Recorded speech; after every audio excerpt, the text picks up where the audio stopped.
الحمدللہ رب العالمین والصلاة والسلام علی سید الانبیاء والمرسلین۔ آج انشاءاللہ تعالی ہم حضرت سیدنا اسحاق بن ابراہیم علیہ السلام کا تذکرہ کریں گے۔ حضرت سیدنا اسحاق علیہ السلام یہ سیدنا ابراہیم علیہ السلام کے دوسرے بیٹے ہیں، یعنی اسماعیل علیہ السلام کے چھوٹے بھائی ہیں۔ حضرت سیدنا ابراہیم علیہ السلام جب اپنے بیٹے اسماعیل کو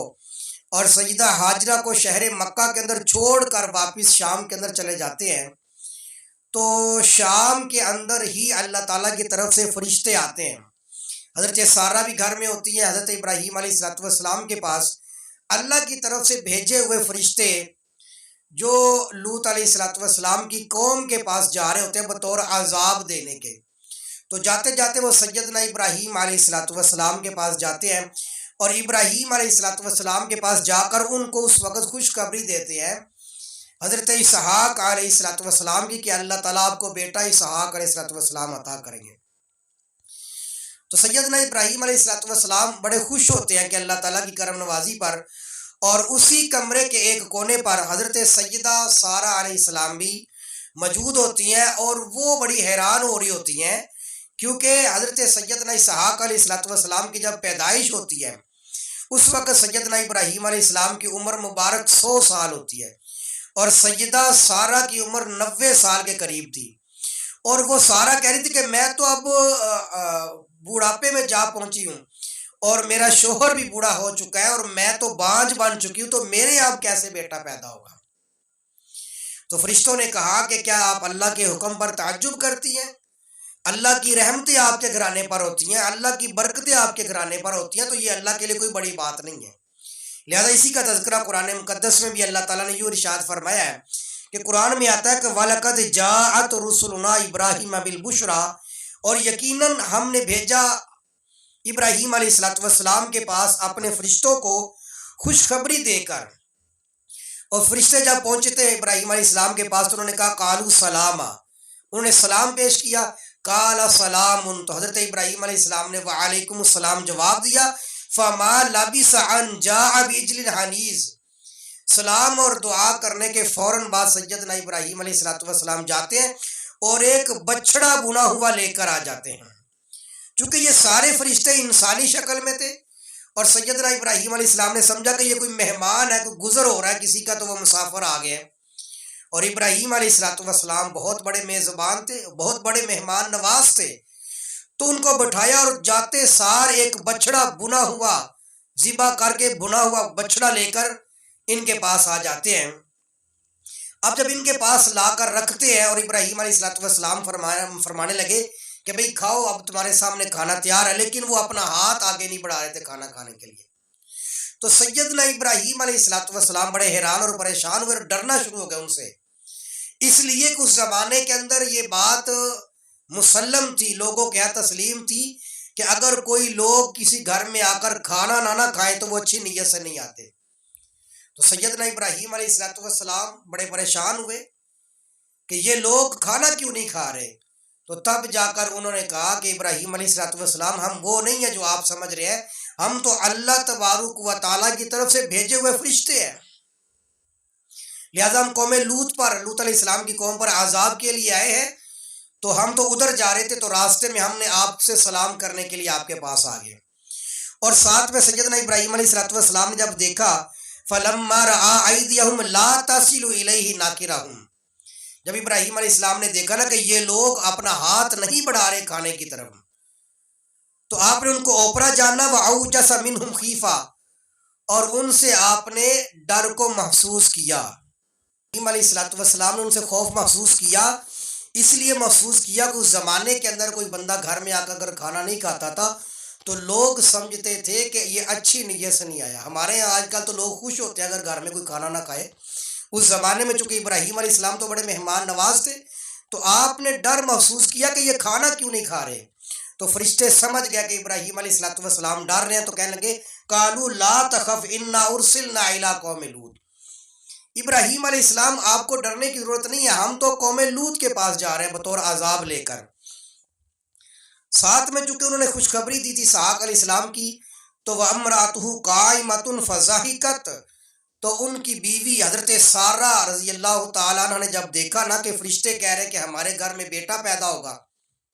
فضاحکت، وہ مسکرانا شروع ہوگی کھڑے ہو کر، فبشرناہا باسحاق، تو اللہ کہتے پھر ہم نے خوشخبری دے دی اس کو اسحاق علیہ السلام کی، اسحاق کے بعد من وراء اسحاق یعقوب، اللہ فرماتے اسحاق کی بھی خوشخبری، اور اسحاق کے بعد اللہ تعالیٰ نے ان کو یعقوب علیہ السلام کی بھی خوشخبری سنا دی۔ یعنی اسحاق نے تو پیدا ہونا ہی ہونا ہے نا، اسحاق کے بعد یعقوب بھی پیدا ہوں گے۔ اصل میں یہ آگے اگلی آیت میں آ رہا نا کہ حضرت سارہ نے کہا قالت یا ویلت اعلد وانا عجوز، حضرت سارہ نے کہا کہ اے اللہ کے بندو،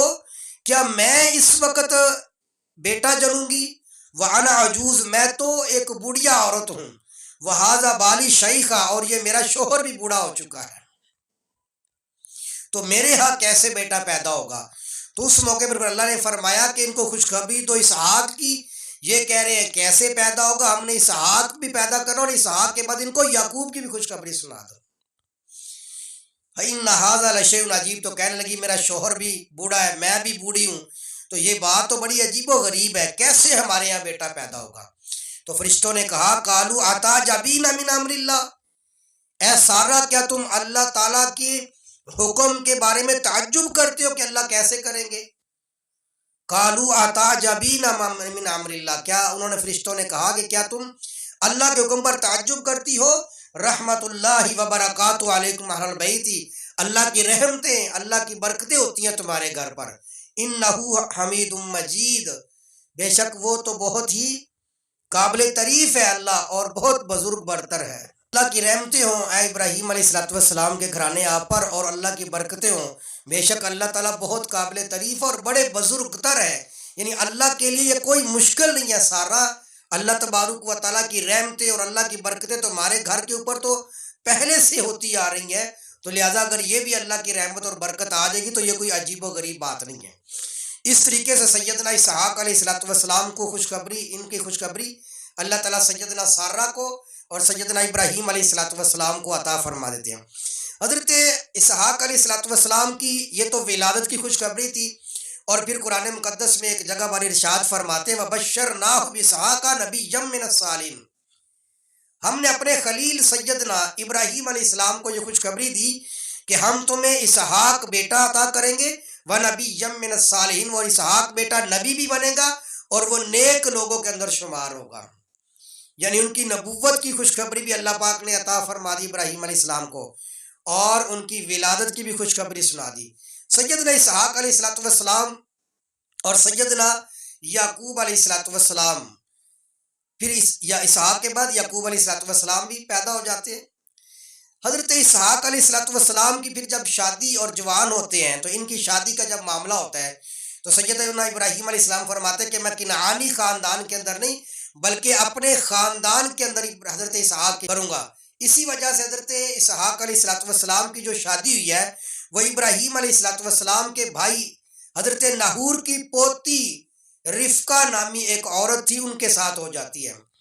اور جب رفقہ نامی عورت کے ساتھ حضرت اسحاق علیہ السلام کی شادی ہو جاتی ہے تو شادی کے کتنے عرصے تک پھر ان کے یہاں اولاد نہیں ہوتی۔ ایک روایت میں آتا ہے کہ 20 سال، اور ایک روایت میں آتا ہے کہ 40 سال کے بعد اللہ تعالیٰ نے لگاتار 2 جڑوے بیٹے عطا فرما دیے، ایک کا نام عیسو رکھا اور ایک کا نام یعقوب رکھا، یعقوب علیہ السلام۔ اب 2 بیٹے پیدا ہو گئے، حضرت یعقوب علیہ السلام اور حضرت عیسو، یہ دونوں بیٹے، ایک بیٹے کے ساتھ ماں کی محبت زیادہ تھی اور ایک بیٹے کے ساتھ باپ کی محبت تھی۔ یعنی حضرت اسحاق اپنے بڑے بیٹے عیسو کو، یعنی جو کچھ وقت پہلے ہوئے تھے،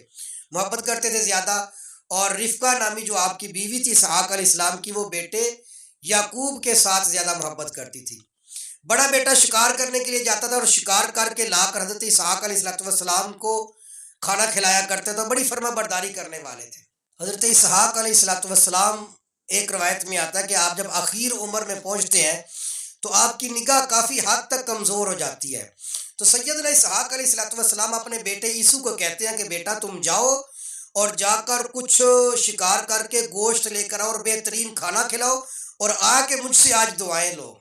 حضرت اسحاق علیہ السلام دعائیں بڑی دیا کرتے تھے۔ اب وہ بڑا بیٹا جو ہے وہ شکار کرنے کے لیے چلا جاتا ہے تو حضرت رفقہ جو ہوتی ہیں وہ اپنے چھوٹے بیٹے یعقوب سے کہتی ہیں کہ آج تمہارے باپ اسحاق نے اپنے بیٹے سے کہا کہ گوشت کھلاؤ، مجھے کھانا کھلاؤ، میں تمہیں دعائیں عطا کرتا ہوں، لہٰذا تم اپنے بڑے بھائی سے پہلے پہلے کیا کرو، اپنے والد کو کھانا کھلا دو اور والد سے دعائیں لے لو۔ یعنی دعا کیسی مبارک چیز ہوتی ہے۔ تو حضرت سیدنا اسحاق علیہ السلام کے پاس چونکہ ان کی نگاہ کافی کمزور ہو چکی تھی، تو بڑے بیٹے کے آنے سے پہلے پہلے حضرت یعقوب نے کھانا تیار کر کے اسحاق علیہ السلام کی خدمت میں پیش کر دیا، اور اسحاق علیہ السلام سمجھ رہے تھے کہ شاید یہ بڑا بیٹا ہے، تو وہ کھانا لے کر آئے۔ تو سیدنا اسحاق علیہ السلام نے ان کو بہت دعائیں دی کہ بیٹا اللہ تعالیٰ آپ کی زندگی میں برکتیں عطا فرمائے اور اللہ آپ کے خاندان کے اندر انبیاء کا سلسلہ جاری فرمائے۔ لہٰذا وہ یعقوب علیہ السلام نے دعائیں لے لی۔ تو یہی وجہ ہے کہ سیدنا اسحاق علیہ السلام کی دعا اللہ کی بارگاہ میں ایسی مقبول ہوئی کہ اس کے بعد حضرت اسحاق کے بعد جتنے نبی آئے ہیں وہ سب کے سب حضرت یعقوب علیہ السلام کی نسل سے چلے ہیں۔ حضرت عیسیٰ علیہ السلام تک جتنے بھی درمیان کے اندر انبیاء کرام علیہم الصلاۃ و تسلیمات تشریف لائے، وہ سارے کے سارے حضرت یعقوب علیہ السلام کے خاندان سے۔ یہ وہ حضرت اسحاق علیہ السلام کی دعا تھی، سوائے حضور علیہ السلام کے کہ حضور جو ہے وہ سیدنا اسماعیل علیہ السلام کے خاندان سے ہے۔ دعا کا اثر ہے کہ جو حضرت اسحاق علیہ السلام نے اپنے بیٹے یعقوب کو دعا دی تھی کہ سارے انبیاء کا سلسلہ پھر ان کے خاندان سے چلتا ہے۔ تو یہاں سے آپ اندازہ لگا لیں کہ دعا کی کیا اہمیت ہوتی ہے اللہ تعالیٰ کی بارگاہ کے اندر۔ خیر وہ بھائی جب حضرت یعقوب علیہ السلام نے دعائیں لے لی، اب بڑا بھائی بھی کھانا لے کر آیا حضرت اسحاق علیہ السلام کے پاس۔ تو اسحاق علیہ السلام نے کہا کہ بیٹا ابھی تو تم کھانا لے کر آئے تھے۔ تو انہوں نے کہا جی ابا جی میں تو بھی کھانا لے کر آیا ہوں۔ حضرت اسحاق علیہ السلام پھر سمجھ گئے کہ شاید دوسرا بیٹا کھانا لے کر آ گیا ہوگا، لیکن آپ نے فرمایا کہ ٹھیک ہے بیٹا اللہ آپ کو بھی خوش رکھے، لیکن میں نے دعائیں تو آپ کو سمجھ کے میں نے ظاہری دعائیں تو حضرت یعقوب علیہ السلام کو دے دی ہیں۔ اب جب یہ معاملہ ہوا نا تو بڑے بھائی کو جو ہے نا وہ بڑا غصہ آیا کہ بھی دعائیں میں نے لینی تھی تو میری جگہ پر دعائیں چھوٹا بیٹا کیسے لے کر چلا گیا ہے۔ اس وجہ سے جب ان کی والدہ نے دیکھا، حضرت رفقہ نے دیکھا نا کہ ان کی آپس میں لڑائی جھگڑا ہو رہا ہے اور کہیں معاملہ بڑھ نہ جائے، تو حضرت رفقہ نے کیا کیا کہ اپنے بیٹے یعقوب سے کہا کہ تم اپنے ماموں اسماعیل علیہ السلام کے پاس چلے جاؤ اور وہاں پر جا کر تم آرام کر لو۔ پھر حضرت یعقوب علیہ السلام اسماعیل علیہ السلام کے پاس چلے جاتے ہیں۔ اس طریقے سے پھر اللہ تعالیٰ نے حضرت اسحاق علیہ السلام کی نسل کے اندر سے سارا سلسلہ خاندان کا چلا دیا۔ حضرت اسحاق علیہ السلام کے بارے میں ایک غلط فہمی یہ بھی پائی جاتی ہے کہ یہودیوں کے ہاں یہ غلط فہمی ہے کہ وہ کہتے ہیں کہ یہ جو ذبیح اللہ کا لقب ہے نا یہ اسماعیل کو نہیں ملا بلکہ یہ اسحاق کے لیے نام ہے، جبکہ قرآن کہتا ہے اور اسلام کی روح سے دیکھا جائے تو ذبیح اللہ کا لقب سیدنا ابراہیم علیہ السلام کے بیٹے بڑے بیٹے اسماعیل علیہ السلام کے لیے۔ یہودی کہتے ہیں کہ نہیں ذبیح اللہ اسحاق علیہ السلام ہے، اور یہ جان بوجھ کر کرتے ہیں اس طرح، اور صرف وجہ کیا ہے کہ یہ چونکہ حضور بنی اسماعیل میں سے آئے ہیں نا تو یہ عرب کے ساتھ حسد اور کینہ اور بغض کی وجہ سے ذبیح اللہ بجائے اسماعیل کو اسحاق کو مانتے ہیں، اور تورات کے اندر یہ انہوں نے ایک زیادتی کر دی ہے کہ ذبیح اللہ جہاں پر لکھتے ہیں تو اسحاق کا نام لکھ دیتے ہیں۔ تفسیر ابن کثیر کے اندر ایک واقعہ موجود ہے، حضرت عمر بن عبد العزیز کے زمانے کے اندر ایک یہودی عالم مسلمان ہو کر آتا ہے، تو حضرت عمر بن عبد العزیز ان سے فرماتے ہیں بھی صحیح بتاؤ کہ تمہارے یہاں ذبیح اللہ کون ہے، حضرت اسماعیل ہے یا اسحاق علیہ السلام ہے؟ تو اس یہودی عالم نے قسم کھا کے کہا کہ اللہ کی قسم وہ اسماعیل علیہ السلام ہے، صرف یہ کہ ہمارے یہودی اہل عرب سے نفرت کرتے ہیں، اور نفرت کی وجہ سے یہ ہے کہ عرب کے اندر چونکہ رسول اللہ صلی اللہ علیہ وسلم کی ذات ہے اور عرب سارا کا سارا بنو اسماعیل میں سے ہے، تو اہل عرب کے ساتھ نفرت کی وجہ سے ہم ذبیح اللہ اسحاق کو مانتے ہیں، ورنہ ہمارا ہر یہودی عالم دین جو ہے وہ جانتا ہے کہ ذبیح اللہ سے مراد سیدنا اسماعیل علیہ السلام ہے۔ تو یہ آج کا واقعہ سیدنا اسحاق علیہ السلام کا تھا جو ہم نے آپ کے سامنے ذکر کیا۔ اللہ تعالی ہمارے دلوں کے اندر انبیاء کرام کی محبت پیدا فرمائے۔